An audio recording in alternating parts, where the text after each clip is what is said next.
বন্ধুরা, স্বাধীনতা দিবসের পরের দিনের সকাল এবং সেখানে একটা ভয়ঙ্কর রহস্যজনক মৃত্যু তা গোটা বাংলাকে কাঁপিয়ে দিয়েছে।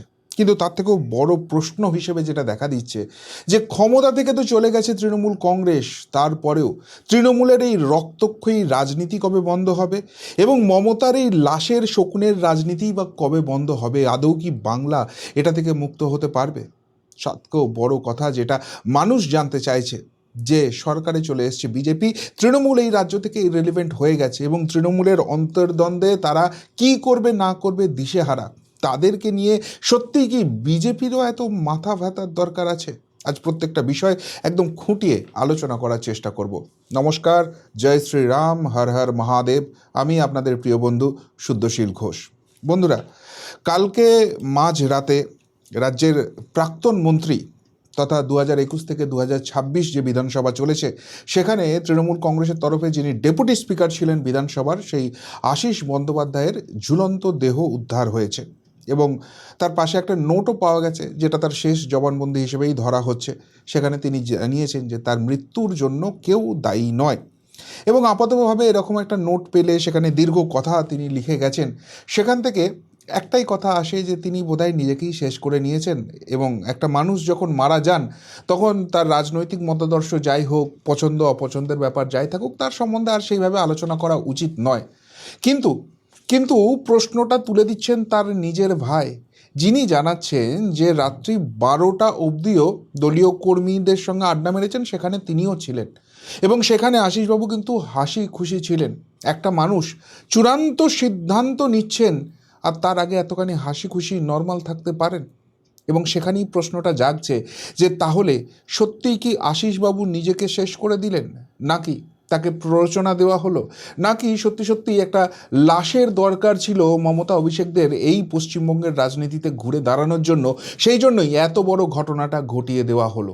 কেন উঠছে এত বড় প্রশ্নটা? এক এক করে আপনাদের সামনে কারণগুলো রাখছি। প্রথমত, এখানে যে তার শেষ নোটটা পাওয়া গেছে, সেখানে আশীষবাবু কি লিখছেন? তিনি লিখছেন তিনি কোনোদিন দুর্নীতির সঙ্গে জড়াননি এবং সেইখানে এক পয়সারও তার কোনো লেনদেন নেই। না, তার বিরোধীরাও কেউ তার বিরুদ্ধে এরকম একটা অভিযোগ করেন না। কিন্তু সেখানে তিনি খুব গুরুত্বপূর্ণভাবে লিখছেন যে দলের অভ্যন্তরে অনেক কিছু নিয়ে তিনি খুশি ছিলেন না, কিন্তু তার কোনোদিন প্রতিবাদও তিনি করতে পারেননি। আর এখানেই সবথেকে বড় প্রশ্নটা জাগছে। সবাই সবাই বলছেন আশীষবাবু খুব ভালো মানুষ ছিলেন, খুব সজ্জন ব্যক্তি ছিলেন। তাহলে রাজ্যে যখন একটার পর একটা অন্যায় মমতার জামানায় হয়ে গেছে এবং তৃণমূলীরা তার সঙ্গে ওতপ্রোতভাবে যুক্ত রয়েছে, তার নিজের জেলা বীরভূমে এই অনুব্রত মণ্ডলদের হাত ধরে যে অন্যায়গুলো হয়েছে, শুধুমাত্র মন্ত্রিত্বের লোভে, শুধুমাত্র এমএলএ হওয়ার লোভে, শুধুমাত্র ক্ষমতার শীর্ষে থাকার লোভে তিনি মুখ বন্ধ করে রেখেছিলেন, তাহলে কি সেই পাপ, সেই অন্যায়টা তিনি করেছিলেন তিনি আজকে বুঝতে পারছেন? সেই জন্য তিনি দগ্ধে দগ্ধে যাচ্ছিলেন আর পাচ্ছিলেন না নিতে, সেই জন্য কি এই চূড়ান্ত সিদ্ধান্তটা নিলেন? নিজের পাপ, তৃণমূলের পাপ, তার বলি হতে হলো আশীষ ব্যানার্জিকে। এই প্রশ্ন কিন্তু তার লেখা শেষ চিঠি, যেটা তার শেষ জবানবন্দি হিসেবে ধরে নেওয়া যেতে পারে, সেখান থেকে কিন্তু উঠে আসছে। কিন্তু এদিকে ব্যাপারটা যখন ঘুরছে, তখন খুব স্বাভাবিকভাবেই তৃণমূলের স্টান্সটা নিয়েও প্রশ্ন উঠছে। এই খবর যখন সামনে এসছে, অভিষেক ব্যানার্জি তিনি তার সোশ্যাল মিডিয়াতে লিখেছেন এবং খুব স্বাভাবিকভাবেই তিনি বিজেপির দিকে আঙুল তুলবেন, সেটা তো ঠিক আছে, কিন্তু তার পাশাপাশি তিনি মিডিয়াকে এটার জন্য দায়ী করছেন যে মিডিয়া যে কাজটা করেছে তার জন্য নাকি আশীষবাবুর এরকম চরম পরিণতি হয়েছে। আচ্ছা, মিডিয়া কি কাজটা করেছে? নাকি এখন অভিষেক বন্দ্যোপাধ্যায়দের চটি চাটা মিডিয়াকে খুঁজে পাওয়া যাচ্ছে না?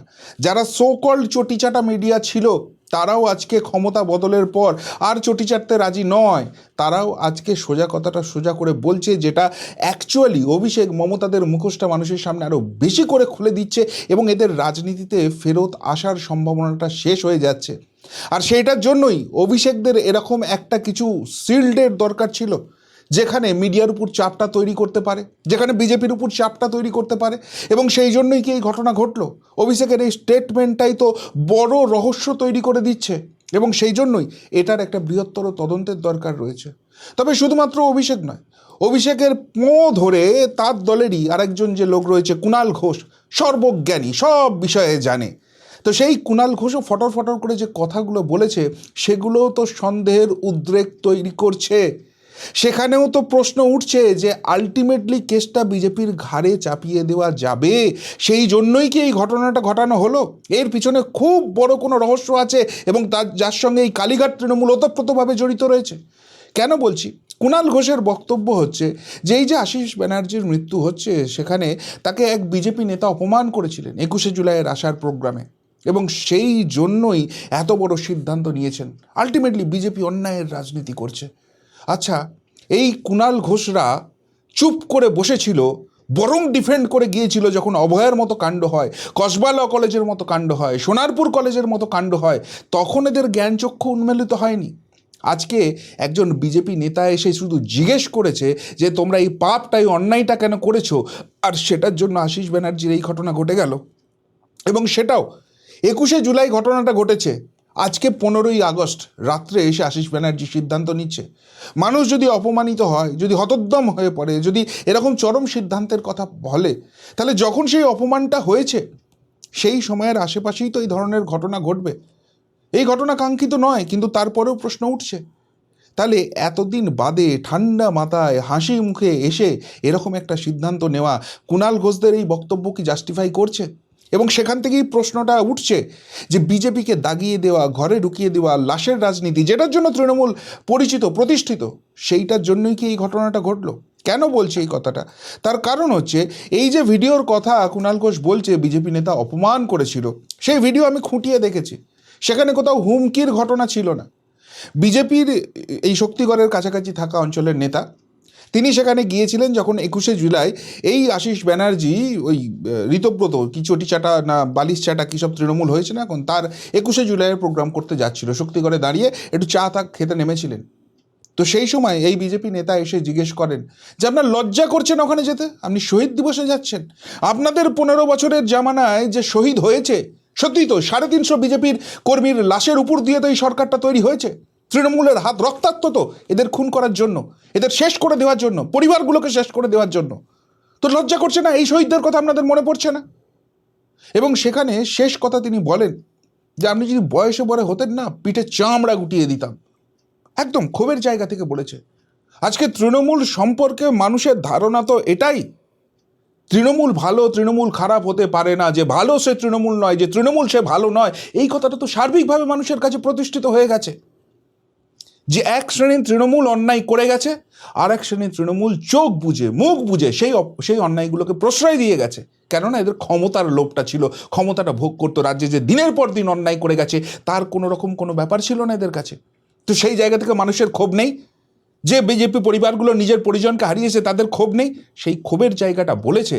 আর সেটার জন্য আজকে তাকে ভিলেন বানানোর চেষ্টা করা হচ্ছে।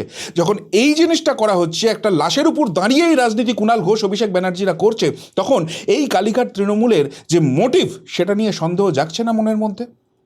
এবং এই কথাটা যে আমি ভুল বলছি না তার বড় প্রমাণ অগ্নিমিত্রা পাল, রাজ্যের এই মুহূর্তের অন্যতম গুরুত্বপূর্ণ মন্ত্রী, তিনিও তো সেই একই কথা মনে করছেন যে একটা পাশে নোট পাওয়া গেছে মানেই আশিস বন্দ্যোপাধ্যায় নিজেকে নিজে শেষ করে দিয়েছেন, এমন ভাবার তো কোনো কারণ নেই। এর পিছনে তো বৃহত্তর কোনো ব্যাপার থাকতে পারে। অগ্নিমিত্রা পাল রাজ্যের মন্ত্রী, তিনি প্রশ্ন তুলছেন। শুধু তিনি নন, তার দলের আরও যারা নেতা রয়েছেন, কেন্দ্রীয় প্রতিমন্ত্রী সুকান্ত মজুমদার নিরপেক্ষ তদন্তের দাবি করছেন। এমনকি এই আশিসবাবু যার কাছে এবারে নির্বাচনে হেরে গেছেন, সেই রামপুরহাটের এমএলএ বিজেপির নেতা ধ্রুব সাহা, তিনি কি জানাচ্ছেন? তিনি বলছেন যে আশিস বন্দ্যোপাধ্যায়ের সঙ্গে তার রাজনৈতিক লড়াই ছিল, কিন্তু যে মুহূর্তে তিনি রামপুরহাটের মানুষের আশীর্বাদ পেয়ে বিশাল ব্যবধানে জয়ী হয়েছেন, তিনি প্রথম কাজ যেটা করেছিলেন, আশিসবাবুর বাড়িতে গেছেন, তার পা ছুঁয়ে প্রণাম করেছেন। অর্থাৎ রাজনৈতিক সৌজন্যের কোনো অভাব ধ্রুব সাহার তরফ থেকে ছিল না।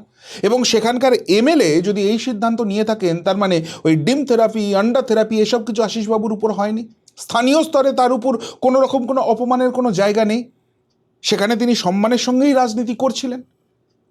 তাহলে সেই জায়গা থেকে আজকে আশিস বন্দ্যোপাধ্যায়ের মনোকষ্টের কারণটা কি?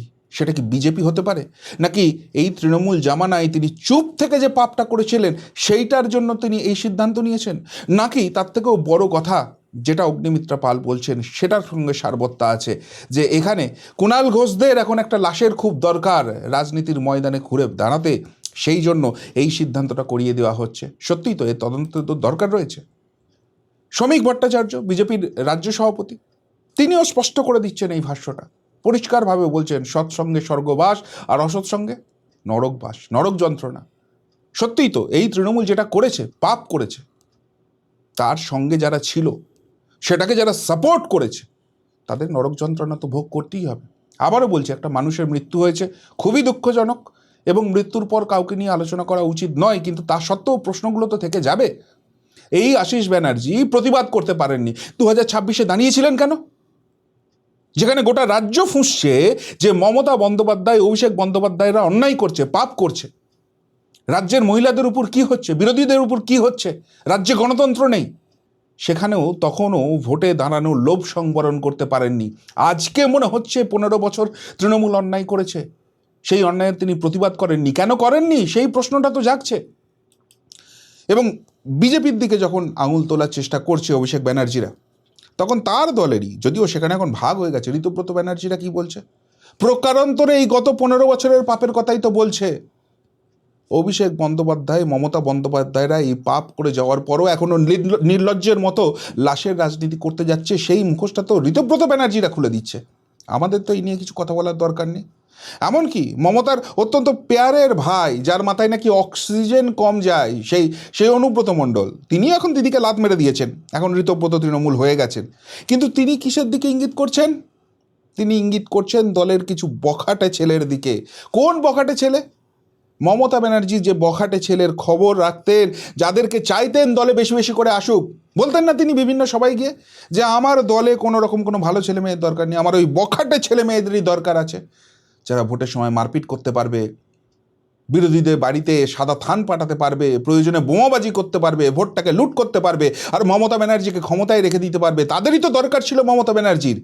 তো সেই পাপগুলো গত 15 বছর ধরে যে একদম সীমাহীন জায়গায় চলে গেছে, তার তো আজকে আউটবাস্ট হবে। আর সেই কারণেই আশিস ব্যানার্জির মতো মানুষদের প্রাণ দিতে হবে, এটাই কি ভবিতব্য ছিল না? কিন্তু এর থেকেও একটা কঠিন প্রশ্ন উঠছে, যেটা বলে আমি শুরু করেছিলাম, যে একদিকে যখন আশিস ব্যানার্জির মৃত্যু নিয়ে এরকম কথা হচ্ছে, তখন নদিয়ার নাকাশিপাড়ার মৃত্যুর কথাটা আমরা যেন ভুলে না যাই। নাকাশিপাড়া কংগ্রেস নেতা এবং তার ছেলে বাড়ি ফিরছিলেন মিটিং সেরে, রাস্তায় দাঁড় করিয়ে প্রথমে গাড়িতে গুলি, তারপর নামিয়ে কোপানোর ব্যবস্থা করেছে। কে করেছে? তৃণমূলের পঞ্চায়েত প্রধান। ভাবুন একবার, ভাবুন, তৃণমূল কংগ্রেস ক্ষমতা থেকে চলে গেছে, তারপরও এদের রক্তের রাজনীতি, লাশের রাজনীতির কীরকম নেশা লেগে আছে। আচ্ছা, এই রাজ্যে কংগ্রেসের অবস্থানটা ঠিক কী?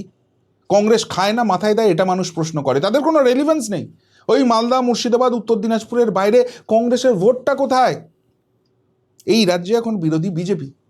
তৃণমূলকে যদি বিরোধিতা করতে হয়, বিজেপির করতে হবে, কিন্তু তা সত্ত্বেও কংগ্রেস নেতাকে কেন প্রাণ দিতে হচ্ছে, তার ছেলেকে কেন প্রাণ দিতে হচ্ছে?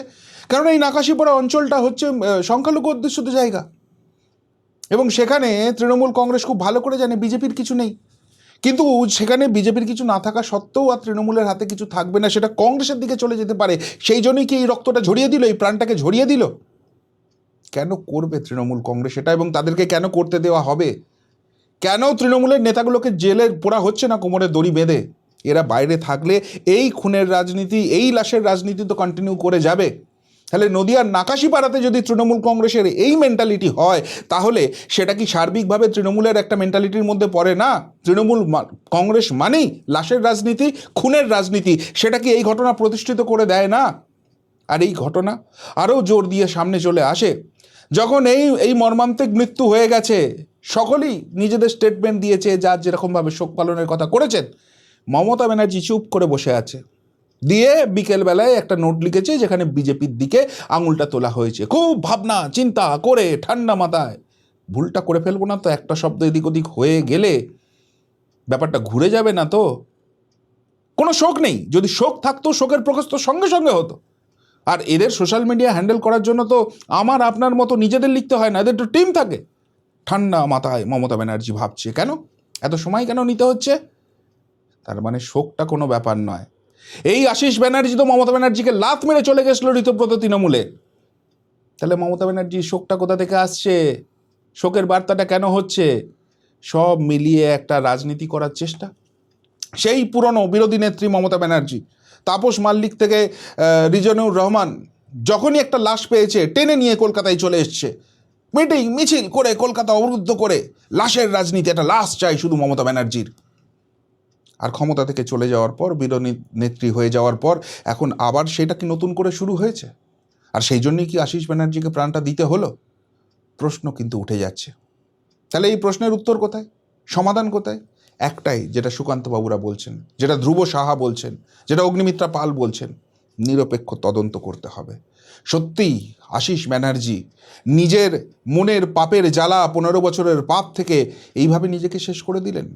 নাকি মমতা ব্যানার্জি, অভিষেক ব্যানার্জির, কুণাল ঘোষের কালীঘাট তৃণমূল এই রাজ্যে নতুন করে ঘুরে দাঁড়াবার জন্য, তাদের পুরনো ছকের লাশের রাজনীতি ফিরিয়ে আনার জন্য এত বড় কাণ্ড একটা ঘটে গেল?